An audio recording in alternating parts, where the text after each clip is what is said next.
I think we should start by having you each just speak a little bit about the work that you do. So, Bo, let's start with you. Yes. Hello, how is everyone doing? Yeah, we just take a breather. You can say, well, that's an amazing panel before us. Hello, everyone. My name is Bo Huang. My pronouns are he, him, and his. And I'm a positive care coordinator at a health clinic in the Bay Area.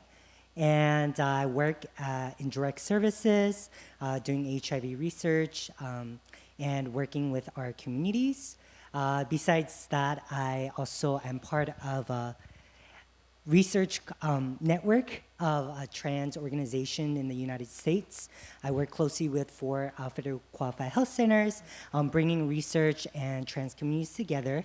And I just picked up photography, so if anyone have any tips, that would be greatly appreciated. I started the photography initiative to really highlight people living with underlying health conditions. I lost my aunt and my grandma this year, and my aunt didn't have a headshot for her funeral, and I realized that so many people do not. And working in direct services, my first day at work, I had a black trans woman, and she just got diagnosed with HIV, and it just killed me inside. And I was like, okay, I'm gonna really start this photography company, really highlighting trans folks. And because so much of our communities is so focused in our health conditions, in the stigma and the shame, I was like, what about I could highlight the good things of our communities? So I'm starting off the photographer company. So yeah, that's just some of the things that I do. Thank you.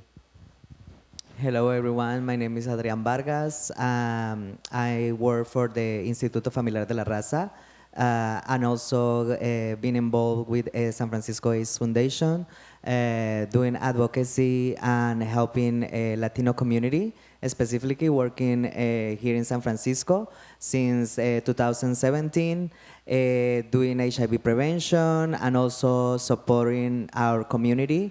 And I am an immigrant. I'm from Colombia originally, but get involved and advocating for our community that, and also for communities and people that been overlooked.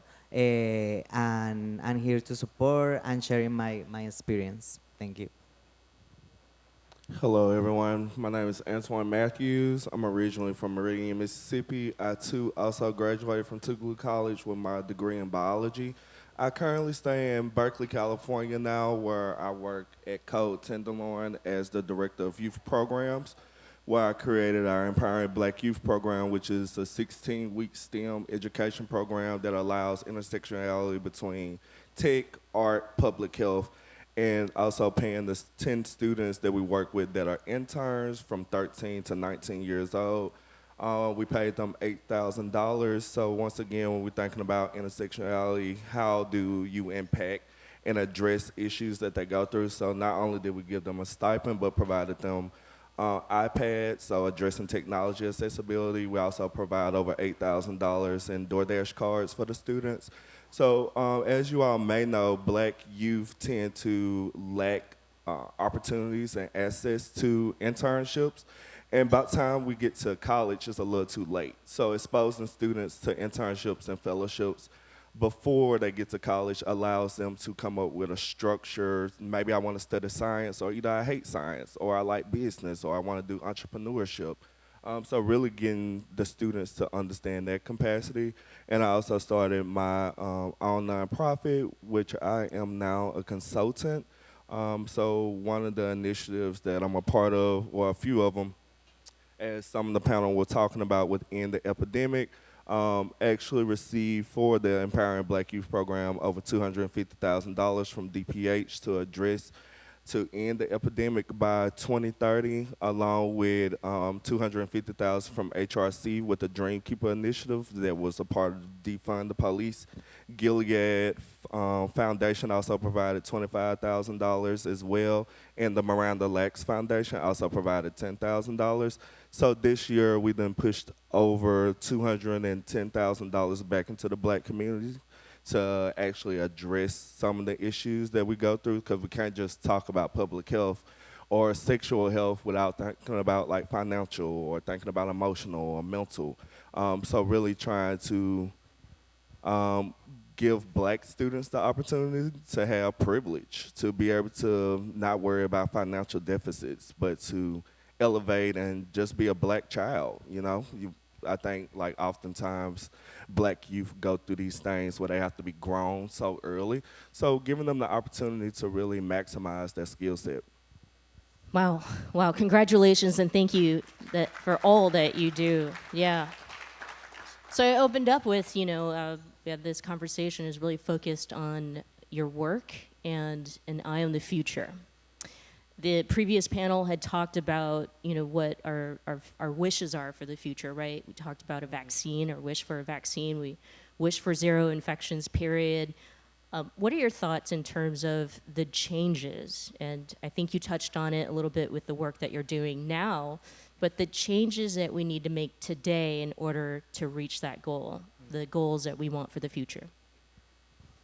I'll start with you, Antoine. Well, initially, I think when it comes to certain communities, to be okay with like the black community taking charge with addressing issues that overlap in our community, giving more opportunities for black women to lead some of these initiatives, along with like black gay men. How I look at it, any community, any ethnicity that you might be a part of, you are the focal point. You are the voice for your community. You can add value to your community. So initially, I think if the world understands society, if the paradigms that we create are initially for the community that we work with, of course, collaborate, but the white community is not going to always have the answer for the black community. We're two different communities, and that's okay. Just like I don't have the answers fully for the trans community because that's not my identity.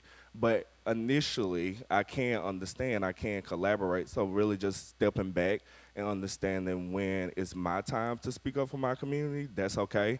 And when it's someone else's time, it's okay. Adrian. I think like we need to keep working together and be united. Try to also keep advocating for the legs, the community that is being in lag or being overlooked, and also trying to learn from the past and use our ideas, the young ideas, but mixing with the experiences and also thinking globally, not just local, but also nationwide and also worldwide, because this is a problem that is affecting everyone. And I think like advocating for everyone and keep also asking for funding and for programs, prevention programs and resources to address this situation is the only way that we are going to be overcome and getting in that zero goal that we all have. Thank you so much for that, because I think that was like very similar to what Cleve Jones mentioned previously in the day. He was mentioning about just intersectionality, not just in terms of our identities, but in terms of the work that we're doing.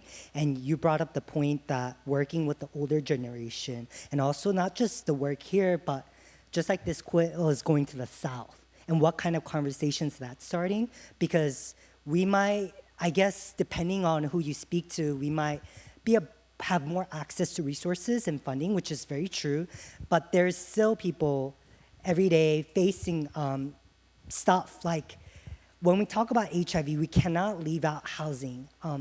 And working in direct lines, like people living with HIV, but if you don't have housing, like I moved here in September, I'm still looking for housing. And my mind is just on housing. Every day I'm like, oh my gosh, housing. But then I see my clients, but I have a job. I see my clients who are unhoused, trans folks, folks of color, they don't have housing. And you tell them, oh, don't forget to take your medication. Don't forget to come in for your blood work. You don't know what day it is. If you don't have a cell phone, they come in at least once a day. I have clients coming in, my meds are stolen, my phones are stolen. So I'm on the phone with insurance and with pharmacy going back and forth, and they're just like, I'm just advocating for them. I was like, we need this med right now. Get it. And then sometimes the delivery company loses the med. And I'm like, whoa. And I think that working with the older generation, including things in the funding, thinking about housing, because these are issues that metropolitan cities are facing right now. And I feel like if you don't have the psychosocial Maslow's hierarchies of needs, there's no way we could get to zero. Like this conversation, we can't get there unless we have folks on board, philanthropists, thinking about ways how they could give back wealth. I think that is the starting point. Thank you. Thank you. And any one of you can answer this next question, but it's been brought up several times. Even an elected leader who sat up here on a panel had mentioned it, but the government needs to do more, which I think, for your generation, looking back at the beginning of the epidemic, we know the history that the government ignored this crisis, especially affecting the LGBTQIA plus community. Now that we've experienced the pandemic, we continue to hear stories about neglect in certain parts of our community. I'd like to hear your thoughts in terms of how we address the slow as molasses or the cogs or the roadblocks that we continue to face within government in order to get the care that we need. Any one of you. Well, initially, I think this past midterm in this past 2 years really revamped and showed like society that people between 18 to 29 are coming in a different way, like literally swinging to get people out the way, who's minimizing and taking away access or restricting access to like reproductive rights, abortion, etc. But as you can see, some of those states start turning blue. Some of those states start being replaced. We kept the Senate. So you're thinking about those different components of really the leadership that we bring in to represent us.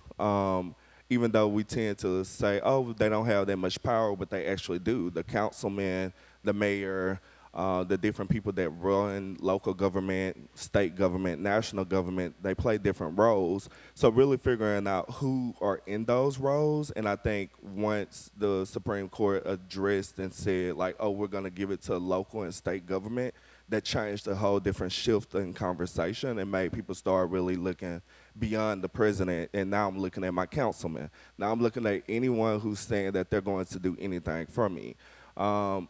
California might be a little different, but it is some areas in California that don't have the access. Southern California don't have the access that Northern California has.